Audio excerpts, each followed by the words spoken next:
Hey, bonjour tout le monde, bienvenue dans une nouvelle vidéo de type Mindset. Alors vous avez été nombreux à apprécier la vidéo précédente sur la patience, beaucoup de vues, beaucoup de commentaires aussi, avec des retours très intéressants. Donc j'espère que celle-ci aura le même effet. Alors l'idée c'est toujours la même chose, c'est de prendre du recul par rapport à toutes les technologies, tout cet univers qui nous emporte, on ne sait pas toujours trop bien où.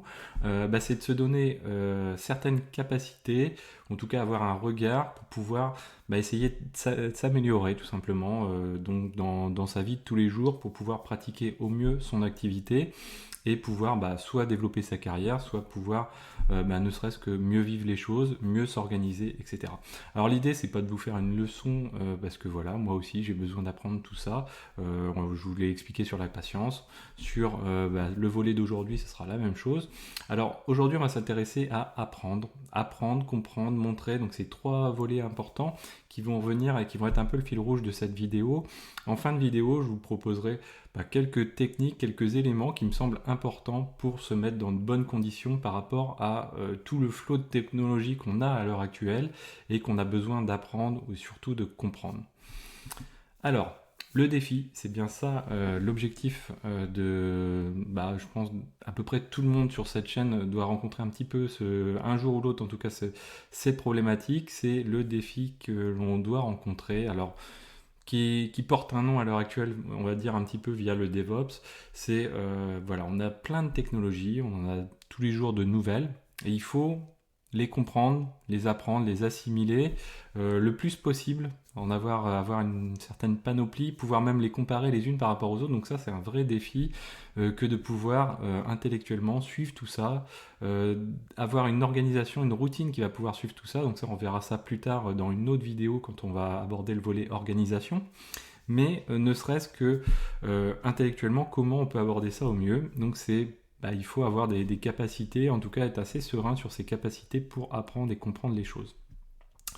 Derrière, il y a l'évolution aussi des services qui implique ça, c'est-à-dire qu'on a des services de type cloud, de type API qui font évoluer en même temps les métiers.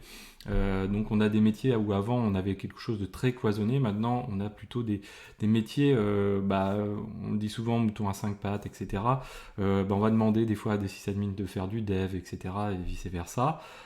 Là, il faut avoir une capacité justement à s'ouvrir à de nouvelles technologies, à les apprendre, à apprendre de nouveaux langages, etc.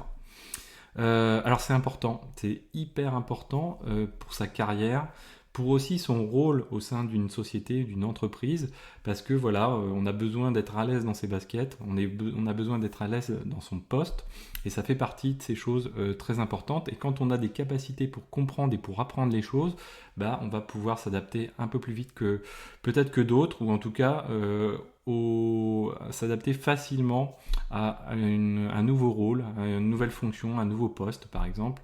Et puis bien sûr au niveau de la carrière, ce sera porteur d'avoir ce genre d'attitude ou ce genre de faculté en tout cas.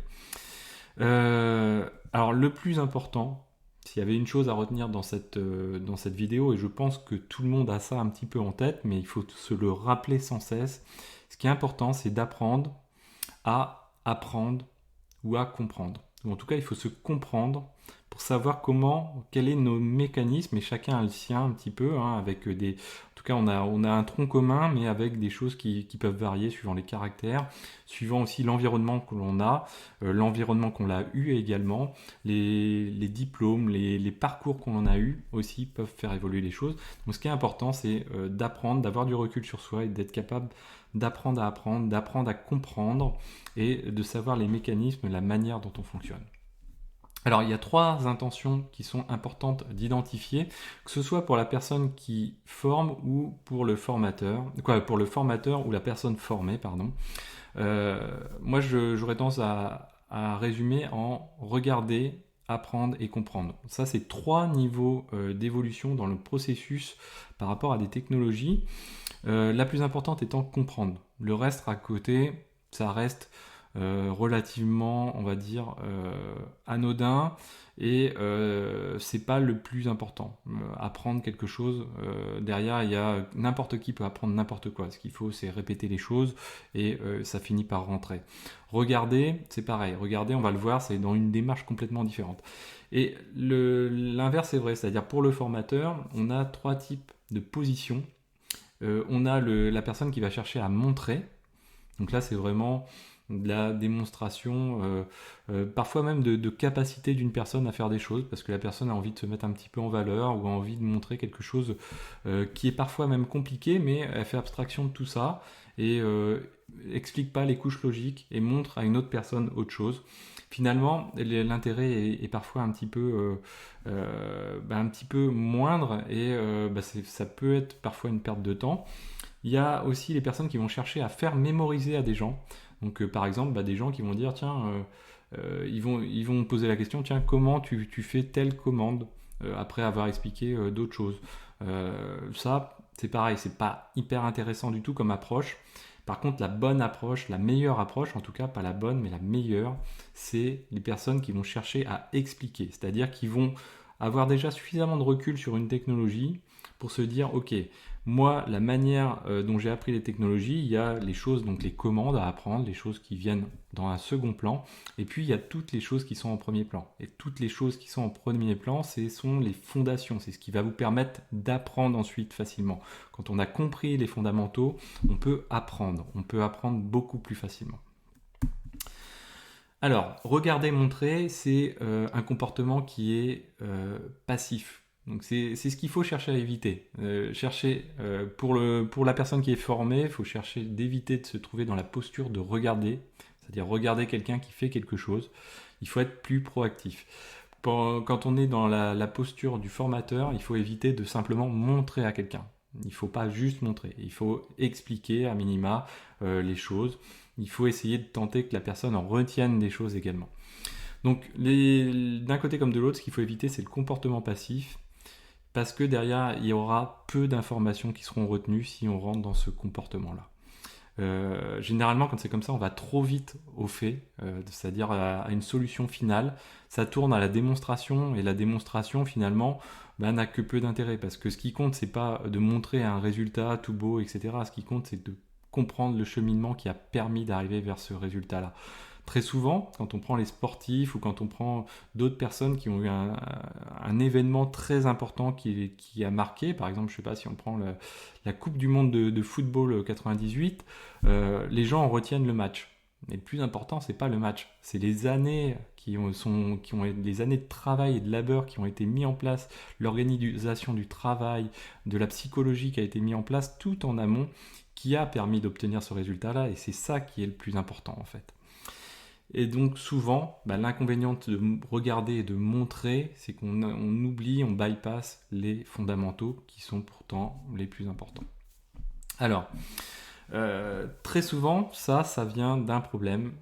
La problématique globale, c'est la motivation. Qu'est-ce qui nous motive ? C'est pas le fait d'être motivé ou pas, c'est qu'est-ce qui nous motive. C'est bien ça qu'il faut comprendre. Après, peu importe qu'on soit motivé, motivé ou pas n'est pas un problème, c'est qu'est-ce qui motive à former quelqu'un, qu'est-ce qui motive à apprendre quelque chose ou à comprendre quelque chose.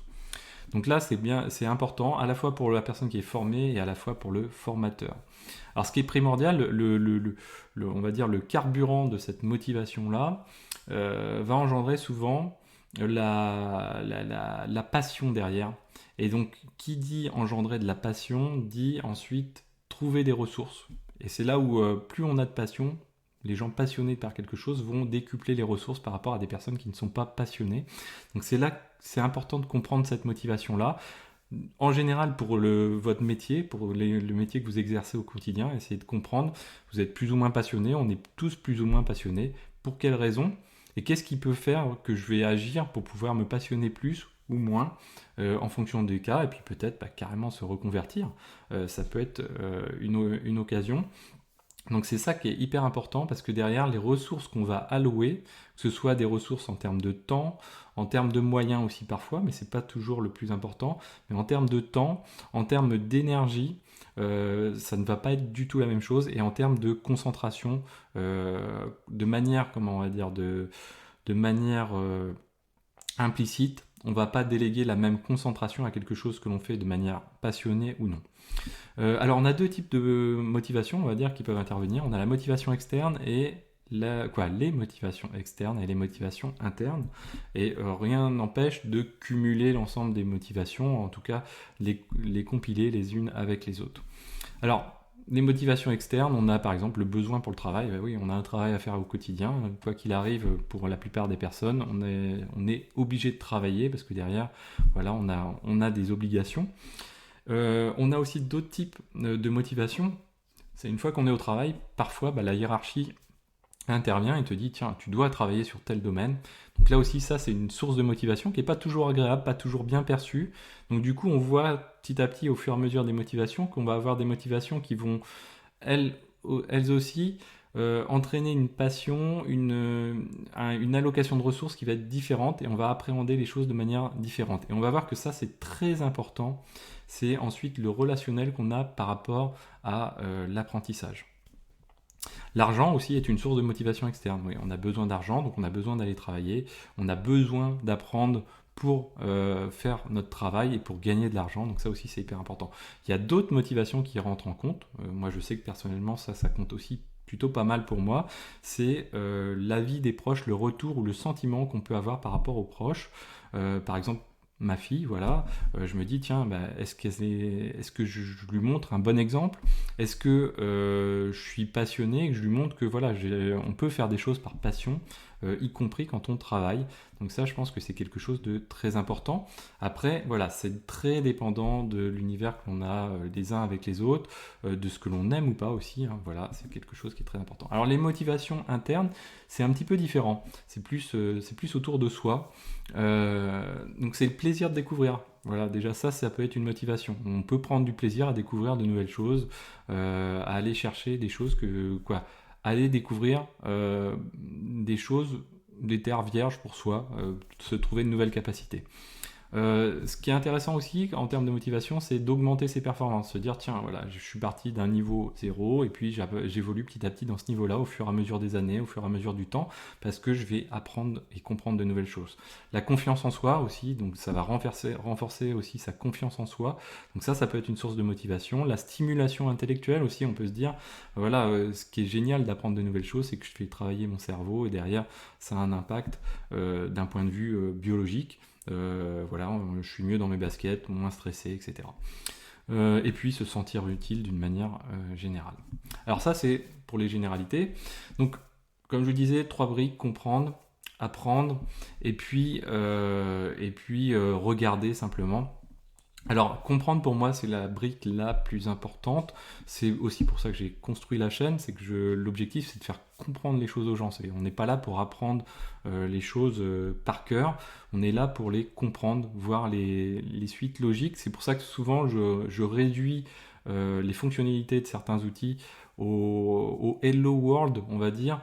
Pour déjà, quand on fait le Hello World, on est dans le stade de la compréhension et pas dans le stade de la mémorisation. Et c'est l'étape quasiment la plus importante qui va permettre, donc les premières briques qui vont permettre de poser d'autres briques dessus. Donc ça va permettre d'être à l'aise avec les concepts, comprendre. C'est ça qu'on attend du stade de la compréhension. Ça permet de mieux retenir la compréhension.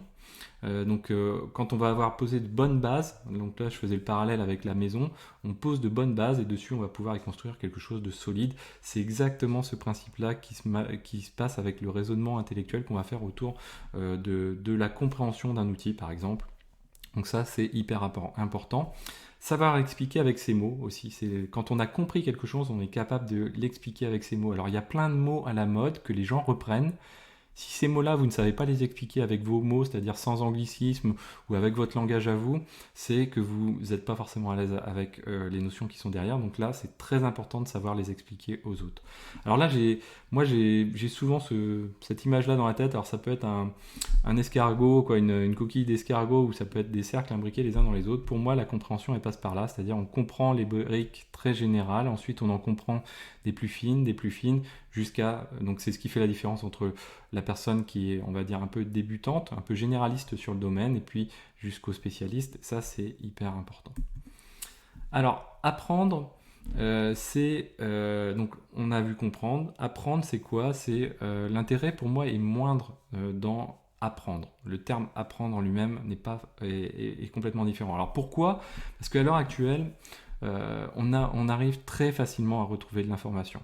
que ce soit dans sa documentation personnelle, voilà, on a informatisé tout ça, donc maintenant on est capable d'avoir des notes et de retrouver très facilement les choses, même si on le fait sur cahier, on arrivera à le retrouver très facilement, et puis via les moteurs de recherche, bien sûr, on peut retrouver facilement une information. Notre cerveau à l'heure actuelle a beaucoup évolué ces dernières années. Pourquoi ? Parce qu'avec l'arrivée des moteurs de recherche, d'Internet, mais surtout des moteurs de recherche via Internet, on est plus des indexeurs, c'est-à-dire on est plus capable, on a des capacités qui sont plus importantes pour mémoriser comment on retrouve l'information plutôt que de retenir l'information elle-même. Donc pourquoi solliciter, apprendre, on va dire mémoriser cette information plutôt que de retenir là où on est le plus fort en fin de compte, c'est-à-dire savoir où la trouver. Il vaut mieux dégager plutôt de la ressource, de l'énergie sur comprendre plutôt qu'apprendre, vous voyez, puisque l'indexation, ça, on est capable de le faire très facilement. Et puis, ce qui se passe, c'est qu'il y a la répétition des tâches. Donc, une tâche qui va être très utile pour vous, c'est quelque chose que vous allez faire régulièrement au quotidien, et donc ça, forcément, vous allez l'apprendre. Ce que vous n'allez pas retenir, c'est quelque chose que vous n'allez pas répéter beaucoup. Et si vous ne le répétez pas beaucoup, c'est que vous n'en avez pas forcément un gros besoin. Alors, ça, le parallèle, il faut le faire avec les certifications. Donc, il y a des besoins spécifiques. Des fois, on a besoin de passer des certifications. Et donc, on apprend bêtement des commandes pour reproduire ça. Mais l'intérêt, en tout cas, est moindre par rapport à l'enjeu global, par rapport à une technologie. Si on vous fait apprendre bêtement des commandes par rapport à les certifications, c'est qu'on ne fera pas forcément appel à vous en termes des éléments, des solutions que vous avez comprises, c'est-à-dire des solutions d'ensemble. Et donc le travail va être aussi, l'impact sur le travail va être aussi différent. Voilà, donc ce qui est intéressant dans apprendre, si on mémorise des commandes, bien sûr, c'est un gain d'efficacité. C'est-à-dire que si on a des tâches répétitives que l'on doit faire, bien sûr, ces commandes-là, on doit les retenir parce qu'on va gagner du temps. Si on les a retenues, on va gagner en efficacité. Mais là, le fait de les reproduire régulièrement fait que de toute façon, vous allez les apprendre. Et puis montrer, donc on en a brièvement parlé, c'est une approche très rapide, très sommaire, avec des risques d'erreur souvent importants. Les gens qui montrent à quelqu'un d'autre, donc vraiment montrer, c'est-à-dire on n'est pas ni dans l'apprentissage, ni dans la compréhension, souvent les gens font des bypass très très importants au niveau des couches logiques, juste pour montrer un résultat final. Donc on a des risques d'erreur à la fois sur la forme et à la fois sur le fond. C'est-à-dire on va avoir des gens qui vont, si on prend les conteneurs, sur les conteneurs, les gens vont bypasser tout l'aspect, par exemple comment sont adressés les IP des conteneurs, je sais pas, qu'est-ce qu'on peut dire d'autre, quel est l'enjeu, pourquoi créer les conteneurs par exemple, pourquoi utiliser les conteneurs, pourquoi utiliser les microservices. Donc ça c'est hyper important, mais les gens vont montrer un résultat final sans expliquer tout ce qui est amont, et finalement généralement quand on se situe dans la personne qui va être formée va en retenir beaucoup moins de choses parce qu'elle va pas forcément comprendre les choses. Elle va se dire ok, on me demande de faire du microservice, ok, je vais faire du microservice, mais je suis pas convaincu de la chose, mais je vais quand même le faire. Et du coup, quand on y va à reculons, on y donne moins de moyens, moins de ressources, moins de passion, et du coup ça fonctionne beaucoup moins bien. Montrer, par contre, peut avoir un intérêt, c'est-à-dire donner l'envie à une personne de faire quelque chose. Donc c'est là où la manière dont on transmet les choses, la forme va compter énormément. Généralement, quand on montre quelque chose, on va montrer que le résultat correspond à un besoin. Donc il faut bien identifier les choses quand même quand on est dans ce cas de figure-là. Alors, une fois qu'on a dit ça, on a vu un petit peu les 3 cas de figure, on doit globalement en retenir, il y a une chose essentielle. Donc là je vous ai mis la source, Edgar Dale, qui est sur ce qu'il faut en retenir, c'est pratiquer et expliquer, c'est quelque chose de fondamental. Après on n'est pas obligé de l'expliquer aux autres, on peut se l'expliquer à soi, c'est-à-dire qu'une fois qu'on a compris les choses, on va les remettre noir sur blanc. Alors pas forcément sur une feuille de papier, mais sur un bloc-notes, sur un fichier, etc. pour se l'expliquer à soi. Ça c'est hyper important. Alors pourquoi ? En gros, ce que dit Edgar Dale, on retient 10% de ce que l'on lit. On retient seulement 20% de ce qu'on entend. On retient 30% de ce que l'on voit. On retient 50% de ce que l'on voit et ce que l'on écoute. Donc vous voyez que déjà, quand on est dans une démonstration et qu'on nous montre quelque chose et en même temps qu'on est vraiment attentif à l'écoute, on va en retenir un petit peu. On retient 70% de ce que l'on dit et de ce que l'on écrit. Donc déjà, vous voyez que si on est dans le partage avec quelqu'un d'autre et qu'on lui explique quelque chose, on va en retenir beaucoup plus. Et puis, on retient 90% pardon, de ce que l'on fait. Donc toujours tester. Pour apprendre une technologie, les cours c'est bien, mais en même temps il faut pratiquer. D'où, voilà, très souvent, c'est ce qu'on cherche tous, c'est pratiquer les choses. Donc voilà, quelque chose de très important. À savoir aussi que les gros cerveaux de notre époque, c'est-à-dire les Bill Gates et co, beaucoup se promènent avec des livres, mais vraiment beaucoup de livres, et lisent énormément. Et ils ont une capacité qu'ils ont de plus par rapport à d'autres, c'est qu'ils ont une capacité d'une part à lire vite, c'est-à-dire beaucoup de pages en quelques minutes, et à en retenir beaucoup également. Et ça, c'est pas donné à tout le monde, mais c'est accessible à beaucoup de gens. C'est-à-dire que à force de pratique, c'est comme un sport, à force de pratique, vous allez en retenir beaucoup plus. Donc ça, il faut pratiquer. Alors quelques techniques, quelques éléments techniques, quelques pistes pour s'améliorer. Première chose, repartir de zéro. Ça, c'est quelque chose que vous disent globalement des spécialistes de la mémorisation, c'est que même si on vous a déjà montré quelque chose, par exemple, je sais pas, sur Docker, on vous a déjà montré comment lancer un conteneur Nginx, vous vous dites, tiens, allez, je vais me concentrer, je vais apprendre Docker ou je vais comprendre Docker. Qu'est-ce que vous faites? Vous repartez de zéro, vous dites pas, tiens, ça y est, je sais lancer un conteneur, c'est bon, je passe à autre chose. Non, vous repartez de zéro, vous revoyez vos briques, vous regardez ce qu'est un conteneur, vous relancez un conteneur, ensuite vous y greffez des volumes, des networks, etc. Donc ça, c'est important. À chaque fois qu'on veut apprendre une techno, ne pas se faire une idée que par rapport à ce que nous ont expliqué une seule personne.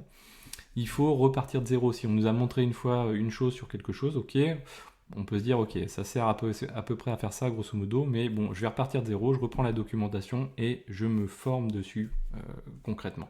Alors ça demande du temps, qu'on n'a pas toujours, mais il faut avoir ça en tête, c'est pour être performant, repartir de zéro, c'est hyper important. Il faut être positif. Ça, c'est une attitude extrêmement importante pour comprendre et bien comprendre des choses et aussi les retenir, les mémoriser. Quand on a une attitude par rapport à un outil, une attitude positive, on va mieux l'apprendre, mieux le comprendre et donc on va en retenir beaucoup plus. Ça, c'est essentiel. De la même manière que si on est dans un processus de changement, on va mieux accepter le changement si on a une attitude positive vis-à-vis de celui-ci. Quand on n'a pas compris quelque chose, on a forcément un aspect négatif. Alors anecdote par exemple, quand j'étais en tout début de carrière, on m'a demandé, voilà, je travaillais avec des agriculteurs à qui on versait des aides. Et puis, on faisait des contrôles pour ces agriculteurs-là, sur lesquels on appliquait des pénalités. Du coup, les gens vivaient assez mal les choses, comme les gendarmes sur la route qui mettent des contraventions. Donc les gens vivaient très mal les choses. Et ce qui s'est passé, c'est qu'au bout d'1 an à peu près, je me suis dit, tiens, on va faire une fois par mois, on va réunir quelques agriculteurs et on va leur expliquer le pourquoi les aides, d'où est-ce que ça vient, pourquoi du coup les pénalités, parce que voilà, il y a des montants en jeu, qu'il y a des montants qui sont versés par la communauté européenne et puis dans d'autres cas de figure par l'État français. Et donc faire comprendre ces choses-là. Et du coup, même si les gens n'appréciaient pas plus que ça les contrôles, les pénalités, derrière, ils avaient un a priori qui était complètement différent. Ça changeait d'une part les relations entre nous et eux, ce qui était considérablement important, et puis en même temps ça leur a permis de comprendre les choses et de mieux les vivre quelque part. Ce qui est important aussi donc en termes de technique, c'est de synthétiser et de résumer. Donc ça, c'est quelque chose d'hyper important. Donc quand vous lisez de la documentation, quand vous avez pratiqué quelque chose, quand vous avez fait une démo, n'en restez pas là, c'est-à-dire dropper la VM et passer à un autre sujet. Non, vous commencez d'abord par synthétiser ce que vous avez vu. Donc vous prenez un petit fichier à côté, vous faites quelques bullet points, vous notez quelques commandes et vous vous dites, tiens, quelles sont dans une première partie, quelles sont les couches logiques qui sont importantes à retenir, les définitions. Généralement, derrière les définitions d'un outil, il y a les couches logiques, il y a les éléments qui sont importants à comprendre. Donc ça, c'est hyper important. En fin de journée, pareil, si vous avez fait une journée où vous avez vu beaucoup de choses, vous dites, tiens, qu'est-ce que j'ai vu au cours de la journée? Ne serait-ce que résumer ce que vous avez vu au cours de la journée, ça va permettre de restructurer votre cerveau.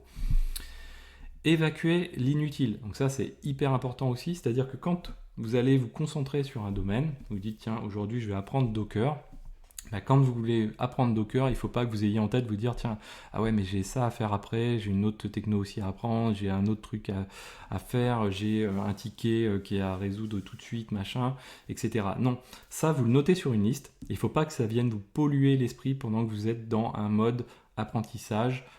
Compréhension. Ça, c'est hyper important. Donc, se décharger sur une liste à côté, c'est l'intérêt de créer des tickets quand on a des outils de ticketing.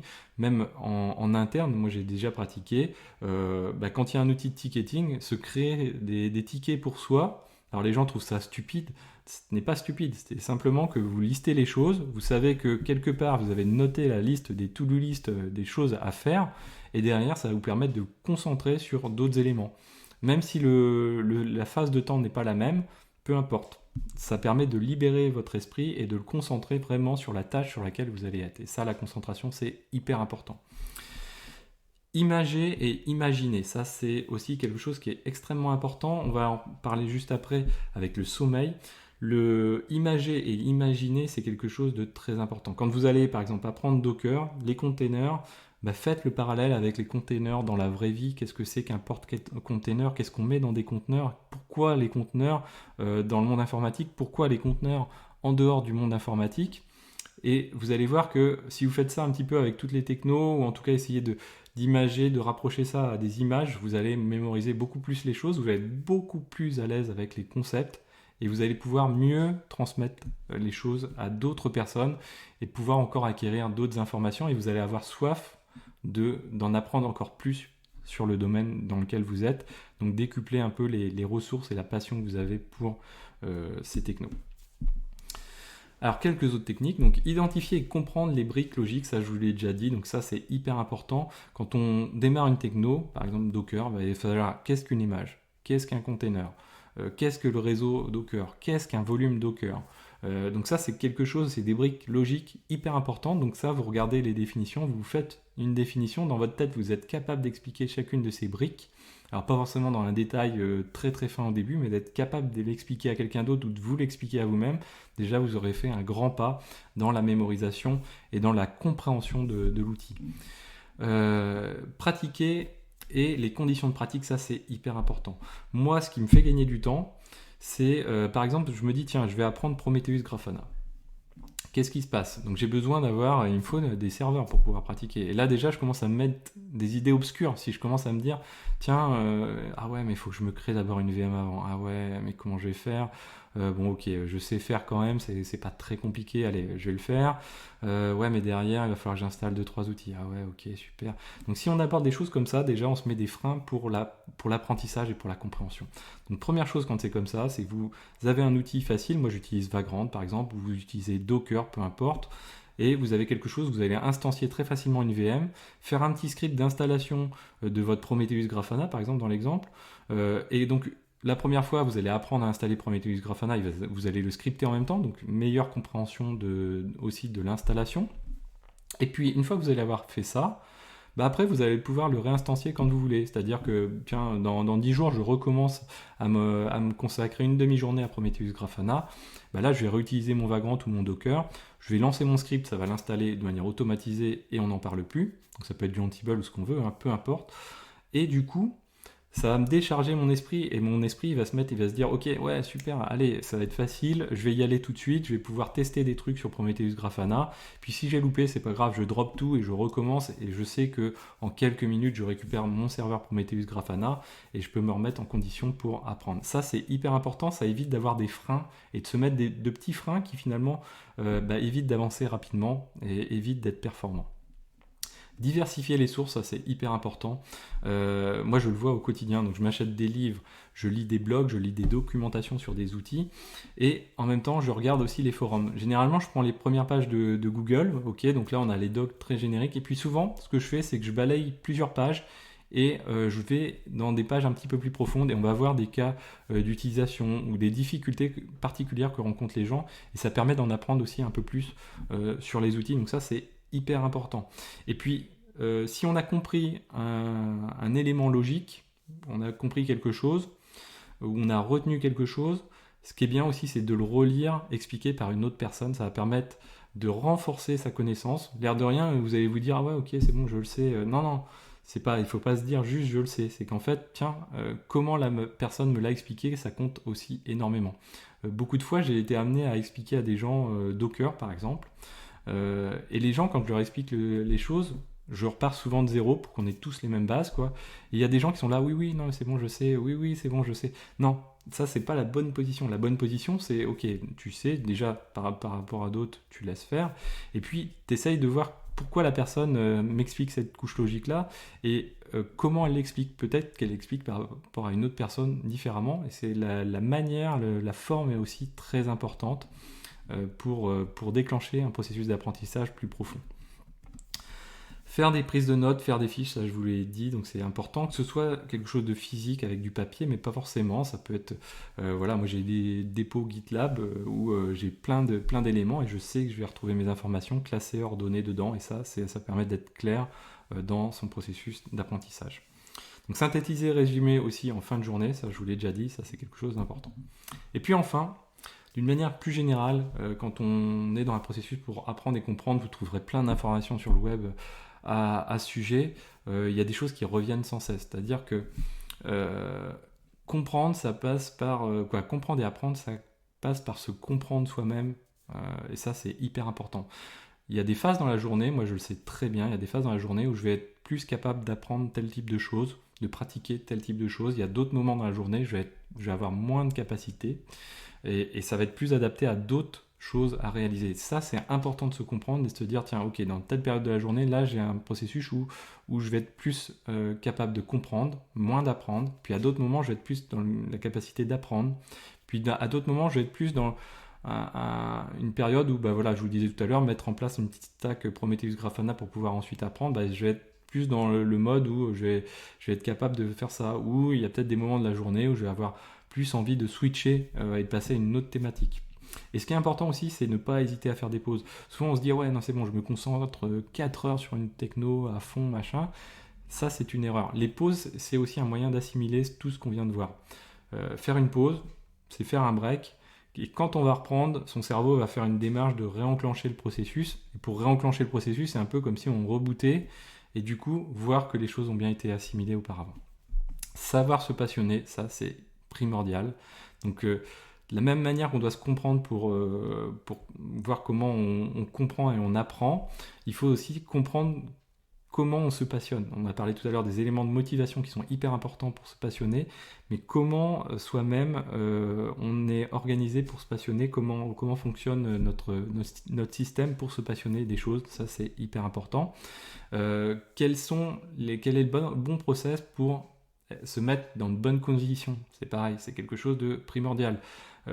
Parfois on prend un livre, on va être beaucoup plus concentré sur un livre que sur un pad, sur une tablette ou autre.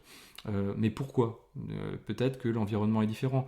Peut-être qu'on a laissé simplement des notifications arriver, LinkedIn ou autres, et qui vont venir polluer de temps en temps. Un livre, ça permet vraiment de se poser dessus. Donc bien comprendre ces choses-là, bien comprendre à quel degré d'isolation on a besoin pour faire telle ou telle tâche, ça c'est extrêmement important. Alors là, c'est quelque chose qui est aussi délicat et difficile. Je ne sais pas quelque chose, je suis non plus un modèle. Bien manger, bien boire au bon moment. Les gens qui sont spécialistes de la mémoire vous diront, démarrer la journée par un grand verre d'eau, c'est primordial parce que votre cerveau, voilà, il a besoin de s'hydrater. Je crois qu'il y a 80% d'eau dans le cerveau. C'est un processus qui est hyper important. Pareil, manger, mais pas grignoter toute la journée beaucoup. Ne pas faire des gros repas non plus.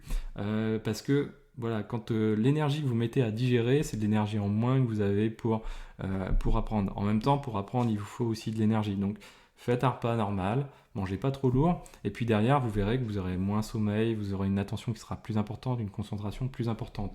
Les gens qui grignotent toute la journée des bouts de chocolat, des bouts de quelque chose, c'est pareil, c'est que votre estomac il est sans cesse en train de digérer et du coup vous dépensez de l'énergie pour rien toute la journée et ça fait que vous allouez moins d'énergie à faire autre chose. Donc alors ça c'est des choses qui sont faciles à dire, mettre en pratique c'est une autre chose parce que ça apporte aussi d'autres choses. Si on grignote toute la journée, des fois c'est lié à un phénomène de stress, à un phénomène de mal vivre certains moments, etc. Alors s'exercer, je vous l'ai dit, donc ça c'est primordial, s'exercer à lire les choses, c'est fonction importante. Vous avez, je crois que c'est une série Netflix, c'est Le Cerveau qui porte sur Bill Gates, et vous voyez que lui, tous les jours, il se promène avec un sac d'une dizaine de livres, ou 5 ou 10 livres, et il lit. Alors bon, il a des capacités un petit peu hors normes, mais vous pouvez acquérir aussi et développer ces capacités-là. Je vous ai dit, c'est comme un sport, donc il faut lire.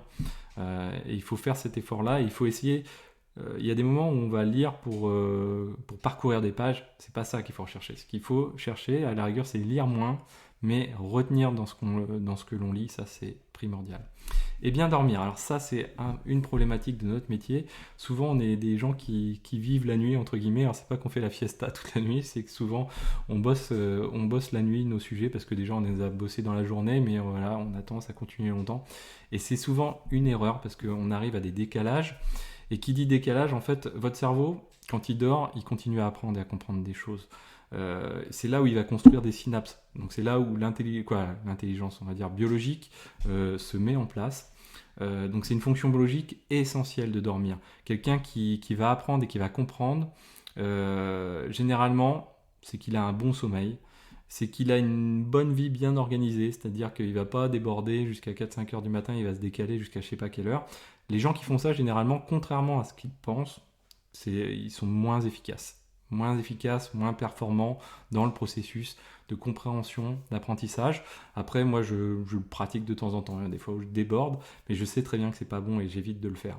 Ça, c'est quelque chose de primordial. C'est pareil, avant de se coucher, de faire bouffer X heures de PC. Alors c'est bien, mais il faut s'arrêter un petit peu avant, faire un temps calme, se vider la tête, se vider des écrans, et de se remettre dans un processus, se préparer au sommeil. Tout le monde le dit, hein, on le lit partout, etc. Généralement, on a du mal à le mettre en pratique, surtout dans notre métier. Mais il faut bien le comprendre, il faut se le remettre en place de temps en temps. C'est pas grave de déborder, de faire des impairs, c'est pas un souci, mais il faut se le remettre en place et de se dire que ça, c'est pas le fonctionnement normal biologiquement, c'est pas un fonctionnement normal. Donc derrière, les spécialistes de toute façon de la mémoire vous le diront, votre cerveau construira moins de synapses, fonctionnera moins bien si vous faites ce genre de choses-là. Voilà, donc peut-être que vous êtes bon déjà à ce niveau-là, mais peut-être que si vous aviez un meilleur sommeil, vous seriez encore meilleur, à chacun de voir. C'est pas forcément évident, et loin de moi de donner des leçons dans ce domaine-là. Voilà, donc j'espère que cette vidéo vous a plu, n'hésitez pas à la partager, n'hésitez pas surtout en commentaire, comme sur la vidéo sur la patience, à donner votre ressenti par rapport à tout ça.